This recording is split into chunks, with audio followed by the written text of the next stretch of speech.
Hey, ACC students, good morning, good afternoon and good evening to all. So, चलिए आज start करते हैं हमारा first introduction about the management accounting paper. तो ये हमने जो सीरीज स्टार्ट की है that is paper pattern and then demo classes will be available. तो स्टार्ट करते हैं हमारा पहला सब्जेक्ट जो कि है मैनेजमेंट अकाउंटिंग। तो उसका पेपर पैटर्न डिस्कस करते हैं कि what's the paper pattern is, किस तरह से आपको कौन कौन से टाइप के क्वेश्चन हो सकते हैं एंड कौन कौन से टाइप के क्वेश्चन आपको किस तरह से अटेंड करने हैं, क्या एग्जाम स्ट्रेटेजी टिप्स रहेगी, क्या सिलेबस कवर किया जाएगा, कौन से इंपॉर्टेंट फोकस एरिया है, वो भी आपको इस वीडियो के अंदर ही आपको बताए जाएंगे। तो स्टार्ट करते हैं मैनेजमेंट अकाउंटिंग का पेपर पैटर्न। तो ये जो मैनेजमेंट अकाउंटिंग का सब्जेक्ट है that will be covered under your applied knowledge level. Exam paper जो एग्जाम मोड होगा वो आपका कंप्यूटर बेस्ड होगा, यानी कि फुल्ली ऑनलाइन, और ये ऑन डिमांड एग्जाम होगा, यानी कि आपको जब भी एग्जाम देना चाहो तब आप दे सकते हो अपनी मर्जी से, ऑन डिमांड। यहाँ पे आपको कोई फ्रीक्वेंसी फॉलो नहीं करना, you have to just inform one day prior.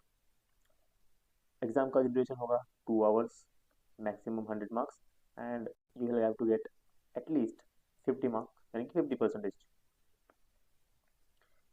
चलिए अब बात करते हैं अबाउट दी एग्जाम स्ट्रक्चर के बारे में। तो एग्जाम स्ट्रक्चर में आपके पास दो सेक्शन होंगे। Section A that will cover your objective test questions, OTQs, जहाँ पे आपको 35 क्वेश्चंस मिलेंगे, 2 मार्क्स ईच।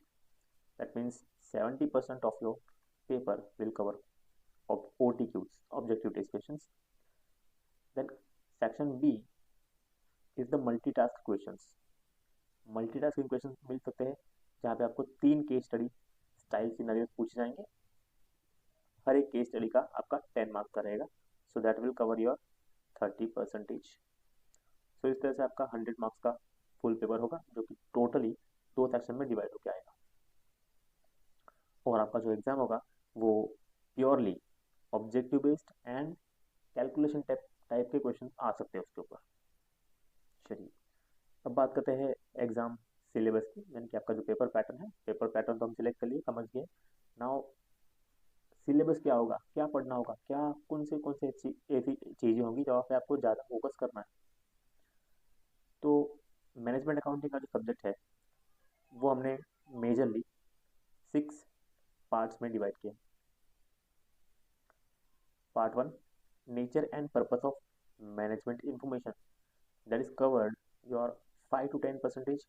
उसका वेटेज दिया है कि आपका 5 to 10% will be there approximately. Then data analysis and statistical techniques जो आपका 10 to 15% कवर करेगा।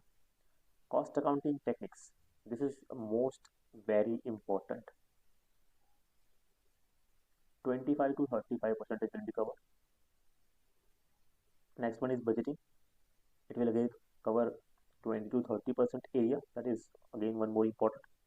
Then standard costing and variance analysis, जो कि बहुत ही इजी लेकिन बहुत ही ट्रिकी है समझने के लिए, बहुत स्टूडेंट इसमें समझ नहीं पाते हैं। सो ट्रिकी एंड कॉम्प्लेक्स सिनारियोज होंगे यहाँ पे। स्टैंडर्ड कॉस्टिंग यानी कि actual versus budgeted variance analysis आपको करना होगा, that will again cover 20 to 30%।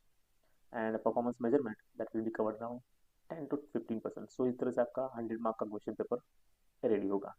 और ये जो पेपर मैंने वेटिंग दी है दैट इज अन रफली अप्रोक्सीमेट है, just not the, you don't have to speak about the वेटिंग्स।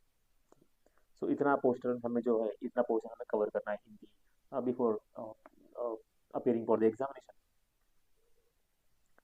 चलिए अब डिस्कस करते हैं कि एग्जैक्टली कौन से क्वेश्चन टाइप हो सकते हैं। बिकॉज मैंने सेक्शन तो बता दिए कि what are the section, section A and section B में OTQs होंगे and then multiple case study tile होंगे। तो केस स्टडी टाइल है क्या है, किस तरह से वो उसमें वर्किंग होगा, कौन से क्वेश्चन के टाइप होंगे उसमें। तो मल्टीपल चॉइस क्वेश्चन टाइप हो सकते हैं। MCQs आपको पता है, MCQs तो उसमें आपको एक क्वेश्चन के 4 ऑप्शन होंगे और उसमें से 4 में से आपको कोई एक सिंगल ऑप्शन जो राइट ऑप्शन आपको लगता है we have to select. Then multiple responses questions भी हो सकते हैं, जहाँ पे आपको किसी एक सवाल के 2 या 2 से ज़्यादा आंसर हो सकते हैं। So that we have to select कि कौन कौन से राइट ऑप्शन है, यानी कि एक सिंगल आंसर नहीं होगा, you have to take more than one answer, यानी कि 2 या 2 से ज़्यादा आपको आंसर सिलेक्ट करने होंगे। So that is your multiple responses. Then numerical entry के सिस्टम्स भी हो सकते हैं, आपको आपको एंट्री कैलकुलेशन करना पड़ सकता है, कैलसी यूज़ करना पड़ सकता है, एंड समथिंग स्प्रेडशीट यूज़ करनी पड़ सकती है, एक्सेल शीट आप यूज़ कर सकते हो। ड्रैग एंड ड्रॉप की भी फैसिलिटी वहाँ पे है। आपके क्वेश्चन ऐसा हो सकता है कि कुछ चीज़ें आपको ड्रैग या ड्रॉप करनी होगी, कि ड्रॉप डाउन मेन्यू दिया होगा एंड वहाँ से आपको कुछ सिलेक्शन करना होगा। एंड केस बेस्ड टास्क के होगे using on screen spreadsheet and calculator tools. So आपको कैलकुलेटर दिया जाएगा या स्प्रेडशीट दी जाएगी एक्सेल शीट टाइप की, तो उसमें आपको कैलकुलेशन जो भी करना है that we have to make in that spreadsheet as well. तो जो भी कैलकुलेशन बेस्ड होंगे वो सारे केस स्टडी टाइप जो मैंने सेक्शन बी के बारे में जिक्र किया था वो यहाँ पे आपको देखने को मिल सकते हैं। ठीक है, तो चलिए अब बात करते हैं कि what's exactly how we have to focus. देखो स्टूडेंट्स को जनरली क्या होता है कि सर हमें ये बता दो कि एग्जैक्टली कौन से चैप्टर हम करके जाएं और कौन से चैप्टर हम लर्न करें तो हम उससे एग्जाम में पास हो पाए। ठीक है, तो मैं आपको 4 एरिया बताता हूँ, टोटल 4 एरियाज आ देयर, जहाँ पे मेजर पेपर जो है वो इन्हीं 4 एरिया में जाएगा। कॉस्टिंग मेथड, जिसमें absorption costing, marginal costing, process costing. तो इतनी कॉस्टिंग की जो भी टेक्निक्स है, मेथड्स है, वो आपको लर्न करनी होगी। आपको कुछ उसमें क्वेश्चन की बहुत सारी चीज़ें प्रैक्टिस करनी होगी। Then budget, budgeting and forecasting, उसके बारे में आपको प्रिपरेशन करना पड़ेगा, किस तरह से बजट बनाना है, कैसे बजट बनेगा, फोरकास्टिंग क्या है, कैसे करनी है forecasting, that we have to learn. Then standard costing and variances is the most important and tricky one. So इसमें भी आपको फोकस करना पड़ेगा। तो देखो ये सारे यही एरिया है जो मैंने ऊपर आपको बताया था कि सिलेबस में कौन कौन सी चीज़ें कवर है, जहाँ पे आपको 20 to 30% each area is covered. So रफली वी कैन से 70 to 80% का जो पेपर है आउट ऑफ दैट 100%, तो उसमें से ना ये 4 चीज़ों को मिला दे तो आपका 70 to 80% का तो पेपर यही से ही बन जाता है। तो अगर आपको कहीं फोकस ही करना है तो फोकस एरिया भी मैंने आपको बता दी कि एग्जैक्टली इन एरियाज में आपको ज़्यादा फोकस करना है। So you'll get more and more marks. You'll get these more marks by focusing on these chapters, or we can say these topics. Then data analysis and performance measurement, it is roughly 10 to 15% coverage. So that is again one more less important, but yes, it is the more important. तो चलिए, तो ये जो है हमारे focus area की कौन कौन से एरिया थे, कौन कौन से टॉपिक थे जहाँ पे मुझे वो बहुत ज़्यादा फोकस करने की जरूरत है। चलिए अब बात करते हैं आपकी बहुत ही अच्छी चीज़ है कि आपको एक एग्जाम की स्ट्रेटेजी किस तरह से बनानी है, किस तरह आपको एग्जाम प्लान करनी है before you go to the exam, what you have to prepare for yourself.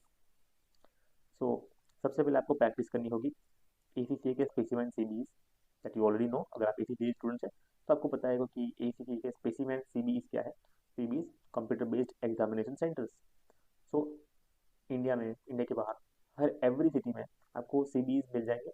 You have to go there and book your mock test. This is just I like a mock test. mock test यानी कि real exam से पहले आपको एक exam का rehearsal करना है। सो ये एग्जाम का रिहर्सल है। तो आपको एग्जाम का रिहर्सल करना पड़ेगा, प्रैक्टिस करने की, पेपर प्रैक्टिस किस तरह से, एग्जाम का एनवायरमेंट कैसा है वो आपको समझना पड़ेगा by doing this mock test. You have to very strictly manage your time, around 1.2 minutes per mark. सो एक सिंगल मार्क के लिए आपको 1.2 minutes, that is approximately 72 seconds, be precise. 72 seconds आपको स्पेंड करना है just for getting 1 mark, because you have 2 hours, that is 120 minutes approximately, and we have 100 marks. So just nothing else,